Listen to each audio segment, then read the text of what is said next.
stepping stone to success. Rohini College of Engineering and Technology near Anjagramam Junction, Kanyakumari Main Road, Palkulam. Thiruvarur, Thanjavur, Nagai மாவட்டத்தில் விளைவிக்கக்கூடிய அந்த பயிர்களை பார்த்தீங்கன்னா திறந்தவெளி சேமிப்புகிடங்கள்லாம் சேகரிக்கிறாங்க. இந்த கட்டமைப்பை வலுப்படுத்துறதுக்கு எந்த அளவுக்கு நம்ம தயாராகிறோம்? இந்த திறந்தவெளி எங்கெல்லாம் அந்த கட்டமைப்பு இருக்குது அதுக்கு பதிலாக ஷெட்டு போட்டிருக்கோம். அதுக்குண்டான ஸ்டெப்ஸ் எடுத்திருக்கோம். கடந்த 2 ஆண்டு காலமாக பண்ணிட்டு இருக்காங்க. இந்த இயர் கூட சில ஏரியாவில் நீங்கள் சொன்ன மாதிரி தஞ்சாவூர் டெல்டா மாவட்டங்களில் இந்த திறந்தவெளி சேமிப்பு கிடங்களில் பாதிப்பு வராத அளவுக்கு ஒரு ஷெட்டு போட்டு ரெடி பண்ணியிருக்கோம். கிட்டத்தட்ட ஒரு 3-5 அடி வரைக்கும் உண்டான 5 மீட்டர்ஸ் 3 மீட்டர்ஸா 5 மீட்டர்ஸ்க்கு உண்டான ஒரு ஷெட்டு மாதிரி ரெடி பண்ணி வச்சிருக்கோம். இனிமேல் அந்த சிச்சுவேஷன் வராத அளவுக்கு we will take preventive methods. முதலமைச்சர் விஜய் அவர்கள் தேர்தல் பரப்புரைக்காக திருவாரூர் வந்தபோது பாட்டிலுக்கு 10 ரூபாய் டாஸ்மாக்ல வாங்குவது போல நெல் மூட்டையை வாங்குவதற்கு பாத்தீங்கன்னா 40 ரூபாய் வாங்குறாங்க அப்படின்ற ஒரு குற்றச்சாட்டை முன் வச்சிருந்தாங்க. இப்ப இந்த ஆட்சியில அது எந்த அளவுக்கு தவிர்ப்பதற்கான வாய்ப்புகள் இருக்குது? என்ன மாதிரி நடவடிக்கை எடுக்க போறோம்? எந்த அளவுக்கு நம்ம டிஜிட்டலைஸ் கொண்டு வர போறோம்? டிஜிட்டலைஸ் மெத்தட் நீங்க தான் ப்ரிப்பேர் பண்ணணும். யூஸ்வலி இது நம்ம வெற்றி தலைவர் சொன்ன மாதிரி முதலமைச்சர் சொன்ன மாதிரி பல காலங்களில் இந்த அரிசி மூட்டைகளை வாங்கும்போது 40 ரூபாய் இருந்தது. அப்புறம் 10 ரூபாய் போன வருடம் 10 ரூபா வந்ததா கேள்விப்பட்டேன். இது இந்த வருடங்கள் முதல் இந்த மாதிரி இஷ்யூஸ்லாம் வராது. இந்த நேரடி கண்காணிப்புலையும் நேரடியான ஒரு விஜிலன்ஸ் மூலமாக கண்காணிக்கப்பட்டு இந்த இஷ்யூஸ் வராத அளவுக்கு இருக்கும். வராது. எனக்கு குறைகள் அதிகமாக தெரியல, நிறைகள் நிறையா இருக்கு. நிறைகள்லாம் மக்களோட அந்த எங்க டிபார்ட்மெண்ட் ஒர்க் பண்ண ஒவ்வொருவரோட அர்ப்பணிப்பான வேலைகள். ஒரு உணவுப் பொருளை அதை ப்ரொக்யூர் பண்ணுறதுலேருந்து ஸ்டோரேஜ் பண்ணுறதுலேருந்து அதை கரெக்டான முறையில் அங்கே டிஸ்ட்ரிபியூட் பண்ணணும். இது ஒரு பெரிய சேலஞ்சிங் ஜாப் தான். அதனால அந்த வேலைகளில் எல்லாரும் திறம்பட கையாளுறாங்க. அது ஒரு பெரிய நிறையா தோணுது. குறைகள் சொல்ல அவங்களுக்கு சில கோரிக்கைகள் இருக்குது. டிரான்ஸ்ஃபர் தேவைங்கிறாங்க. சில இடங்களில் குழந்தைகளை விட்டுட்டு அம்மா அப்பா விட்டுட்டு ஒர்க் பண்ணுறாங்க. அந்த மாதிரி சில குறைகள் இருக்குது. அது போக ப்ரொக்யூர் பண்ணுற பிளேஸில் எக்ஸாம்பிள் தஞ்சாவூர் பக்கம்லாம் போனால் சில இடங்களில் நெல் கொள்முதல் பண்றதுக்கு சில டிஃபிகல்டிஸ் இருக்கு. அதை மேம்படுத்தா சரியாகும். நியாய விலை கடைகள்ல ஒன் மேன் ஷோ நிகழ்றத நம்ம பார்த்துட்டு இருக்கோம் கடந்த சில மாதங்களாக. பட்டியல் எழுத்தர்கள் இல்லாம அந்த இடத்துல தனிப்பட்ட முறையிலேயே ஒரு துறை பில் போட்டு ஒரு துறை பொருள் எடுத்துக்கூடிய சூழல் இருக்கு. அதே சமயம் உள்ள நிறைய டிவைஸ் ப்ராப்ளமும் வந்துட்டு இருக்கு.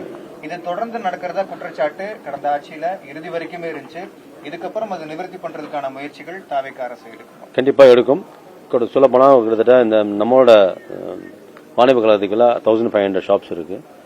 கோஆபரேட்டிவ் மூலமாக நிறைய ஷாப்ஸ் ரன் பண்ணிட்டு இருக்கோம். நீங்க சொல்ற பாயிண்ட்லாம் கோஆபரேட்டிவ் மூலமாக நடக்கிற கடைகள்ல தான் இந்த டிஃபிகல்டிஸ் இருக்கு.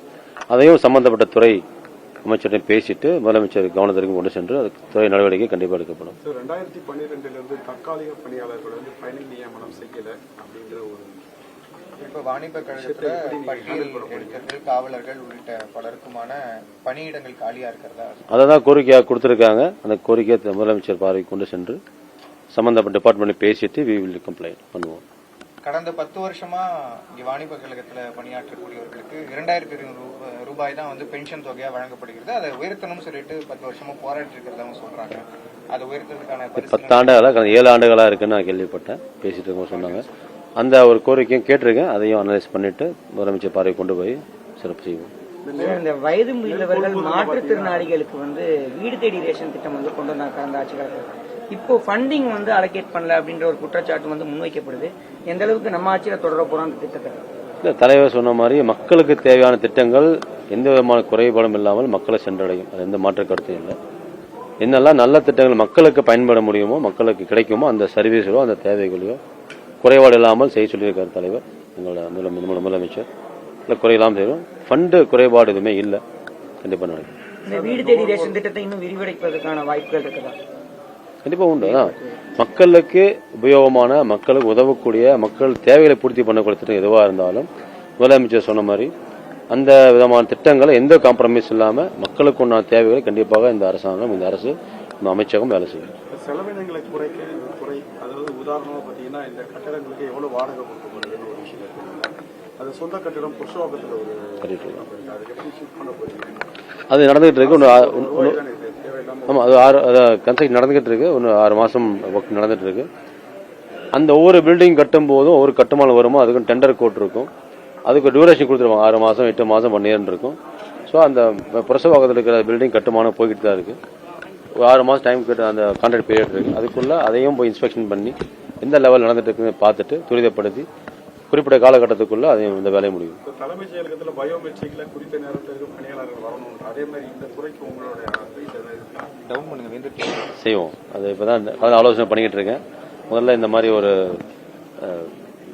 பில்டிங்கோட மாற்றம் பண்றதோ இல்ல வாடகைகள் கம்மி பண்ணிட்டு அதுக்கு தகுந்த மாதிரி கட்டடங்கள் மாற்றதோ பண்ணிட்டு இருக்கோம். பண்ணி முடிச்ச உடனே எம்ப்ளாய்மெண்ட் ஷார்டேஜ் எல்லாம் கொஞ்சம் இருக்கு. அதெல்லாம் சீர்படுத்தின பிறகு டிஜிட்டல் மெத்தட கொண்டு வருவோம், பயோமெட்ரிக் மெத்தட கொண்டு வருவோம். நுகர்வோர் வாணிப கழக பில்டிங்கே கிட்டத்தட்ட 30 லட்சம் ரூபாய் வாடகை கொடுக்கறதா சொல்லப்படுது. ஆனா அடிப்படையான வசதிகள் இல்லைன்னு சொல்லிட்டு இங்க இருக்கிறவர்கள் பற்றி சொல்லப்படுது. அது ஏதாவது குறிப்பா கேண்டீன் உள்ளிட்ட வசதிகள்லாம் கேட்கறாங்க. அது எப்படி பண்ணி அது கோரிக்கையாக கொடுத்திருக்காங்க. கண்டிப்பாக முதலமைச்சர் கவனத்தை கொண்டு சென்று விரைவில் அதுக்கு உண்டான ஸ்டெப்ஸ் எடுத்து கொடுப்போம். அனைவருக்கும் நன்றி. தேங்க்யூ. எல்லாம் சாப்பிடாம இருக்கீங்க.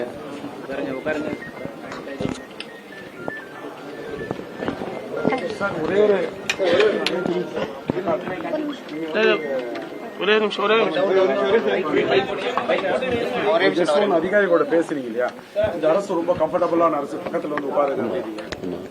சந்தேகம் என்ன? அதாவது எப்படின்னா, இந்த நம்மளோட நேற்று அமைச்சரவை 23 பேர் பதவியேற்றிருக்காங்க, இன்று 2 பேர் பதவியேற்றிருக்காங்க. இந்த அசம்பிளியில் நம்ம நேற்று அசம்பிளியை பார்க்கும்போதோ அமைச்சர் லிஸ்ட் பார்க்கும்போதோ அந்த எம்எல்ஏஸை பார்க்கும்போது பார்த்தீங்கன்னா எல்லாம் உங்களுடன் பணியாற்றிய மக்கள் தான். இது பல காலகட்டங்களாக ஒரு அம்மா அப்பா தாத்தா பாட்டி காலங்களிலிருந்து வந்த ஒரு ஆளுமையான எம்எல்ஏக்கள் இல்லை, மக்களுடனே பணியாற்ற மக்களுடன் கலந்து ஆலோசனை பண்ணியிருக்கிற ஒரு அருமையான ஒரு எம்எல்ஏஸ் தான். அதனால தான் சொல்லுவோம், நாங்கள் பேசும்போது சொல்லுவோம், நான் இங்கே உங்கள் கூட தான் ட்ராவல் பண்ணுவோம், உங்க கூட தான் இருக்கும். இது அதிகாரி அமைச்சர் முதலமைச்சர் வேறு பாகுபாடு இல்லாமல் ஒன்றிணைந்த அரசாங்கமாக மக்களுக்கு தேவையை பூர்த்தி பண்ணும் அரசாங்கமாக மக்களுடனே பணியாற்றும் ஒரு அமைச்சராக நான் மட்டுமல்ல எங்கள் துறை எல்லாரும் இருப்பாங்க. அதனால தான் சொன்னவர்கிட்ட தள்ளியே போறாங்க, பக்கத்தில் போறாங்க. We work together, we live together, we do together அப்படிமோ. அதுக்கான உதாரணமாக தான் நான் பேசும்போது கூட சொல்லுவேன். இந்த துறை மட்டும் இல்லை, எந்த துறைகளில் போனாலும் எந்த மக்களில் பழகினாலும் பக்கத்தில் உட்கார்ந்து பேசும். அது ஒரு அந்யோன்யம் கிரியேட் ஆகும், அவங்களுக்கு ஒரு நம்பிக்கை பிறக்கும். அந்த நம்பிக்கையே ஒரு அடையாளமாக தான் இந்த செயல்கள் இருக்கும். இதுல வந்து பாத்தீங்கன்னா ஆர் ராசா ஒரு பதிவு ஒன்று பண்ணியிருக்காரு, எங்களுக்கு எதிரான ஒரு விஷயங்களை பதிவு பண்ணியிருக்காரு. அது உங்களுடைய பதிவு என்னவா?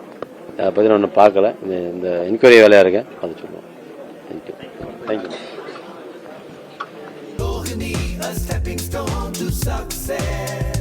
Rohini College of Engineering and Technology near Anjagramam Junction, Kanyakumari Main Road, Palkulam.